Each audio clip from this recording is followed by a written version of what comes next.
everyone, and thank you for joining me today at my craft table. My name is Kay and I work at the Bayswater Library.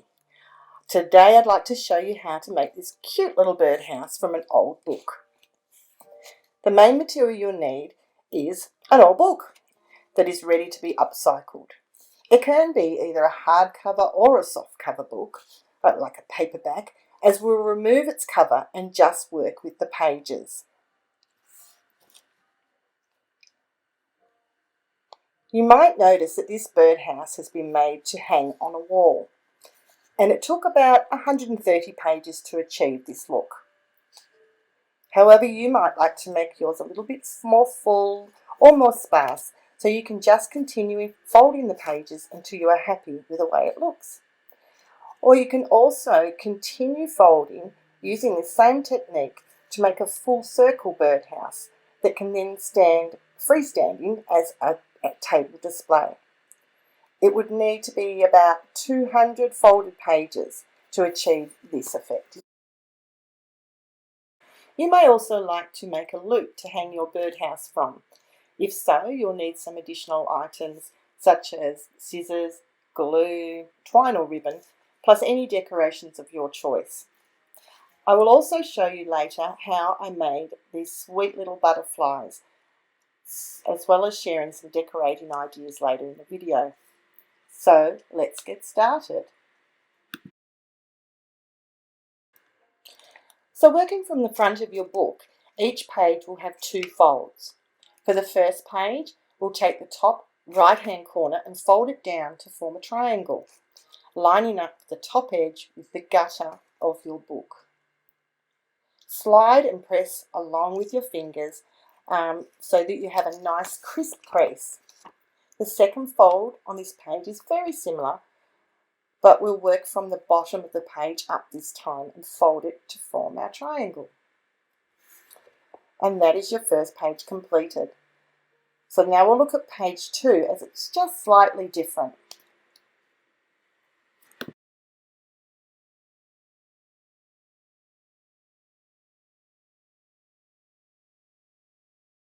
We'll start with our top fold again and repeat the same as we did for our first page. However, for our second fold, we are just going to fold our page from right to left and line up the whole right hand edge to lie next to your gutter, like so. Crease it down, get a nice fold, and that's page number 2 finished. So now all we're going to do is keep repeating the folds of these two pages, alternately folding until you're happy with the shape of your project. You'll then be able to just cut off any remaining unneeded pages. So let's run through that again.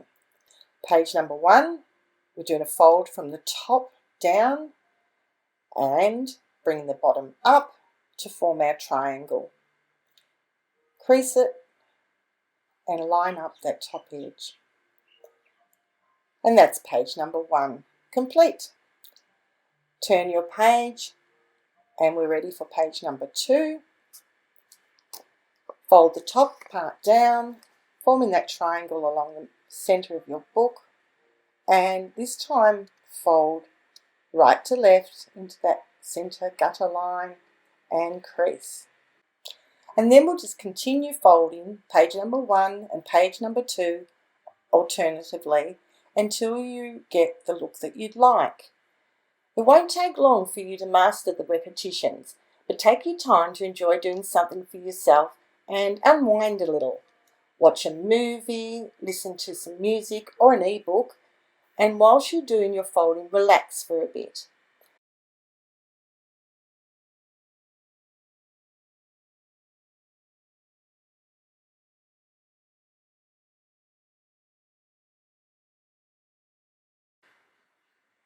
If you're left-handed, you might find it more comfortable working from the last page of your book forwards, so you can give this a try too.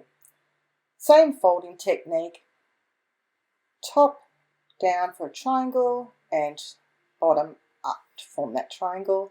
That's our first page. Lovely, done. Turn the page And this is your second page. Triangle down from the top and straight across from left to right to that gutter and crease. So now you have the main structure of your birdhouse completed. Let's have a look at some decorating ideas. Firstly, if you'd like to make something to hang it from, you can add a ribbon or twine through the centre of your folded book. I've used raffia here and passed it straight through the centre and added a little bead and a bow to the bottom. So I've got some cord here and I'm just going to find the centre where I've actually finished my folding, and I'm going to lay this cord through the centre there to the length that I'd like it, and I like to use a hot glue gun just to keep that in place, and fold the pages back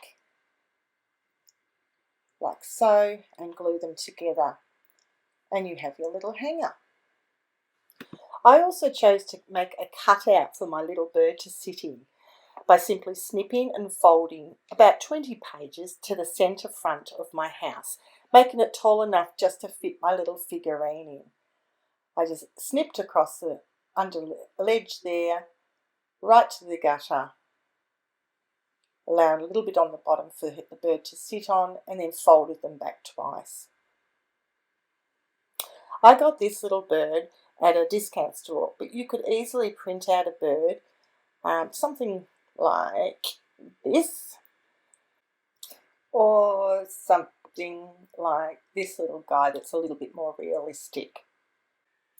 So if you don't want to do this little cutout, you can leave your house all in one piece and just stick the little bird on the outside like so. Now I've actually got a little surprise for you. This house may belong to someone or something else. So instead of a birdhouse, I was thinking of making this into a Santa's house. I'd add a little door and a window, maybe with Santa peeping out of the side, pop on a chimney, maybe some reindeer and snow across the top, and I have something completely different to my birdhouse. Or I might like to choose to make a fairy house. It's sort of the shape of a mushroom here. You can put dots on top. And there's my little fairy door. Or unless you want to cut that out and pop a fairy in there.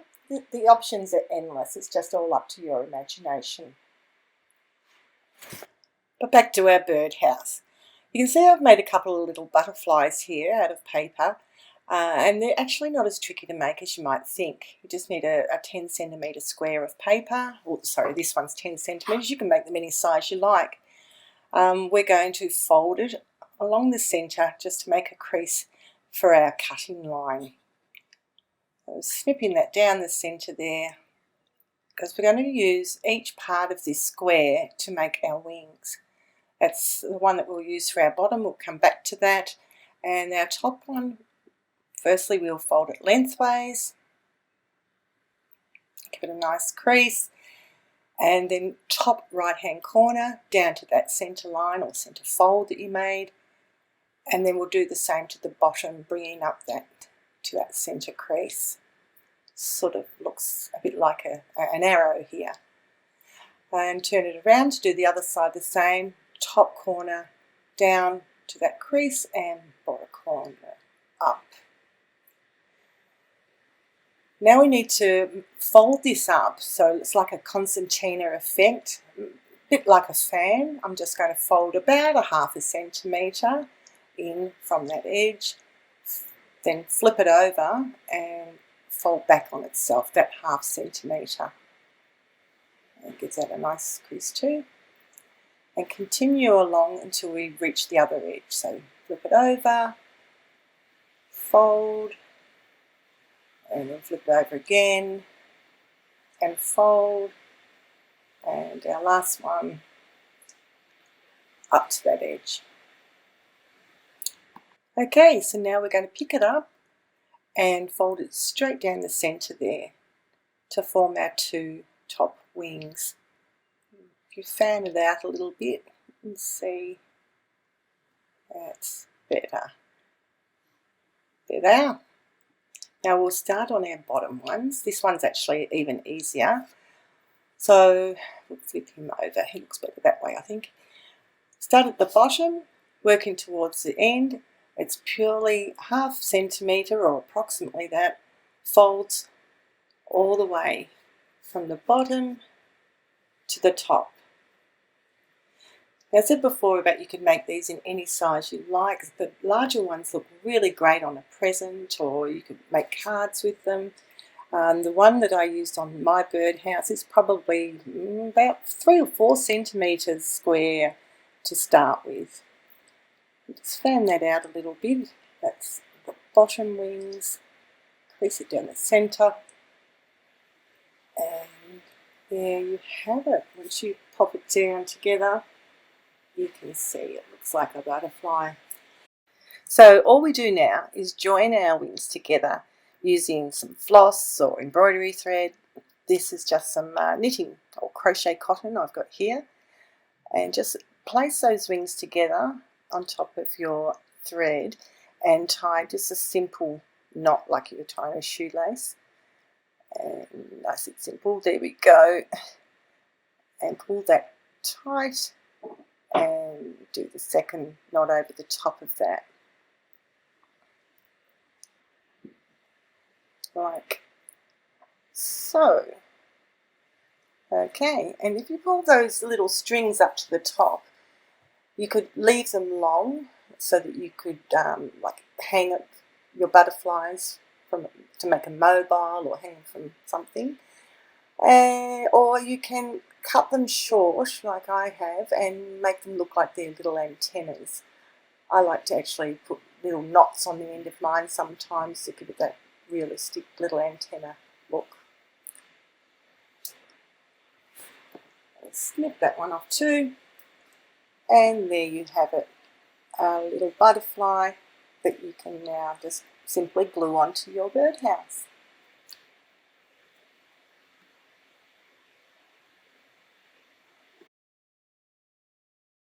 So thank you for joining me today. I hope you really enjoy making your own little paper house, and I'd love to see some pictures. Bye for now.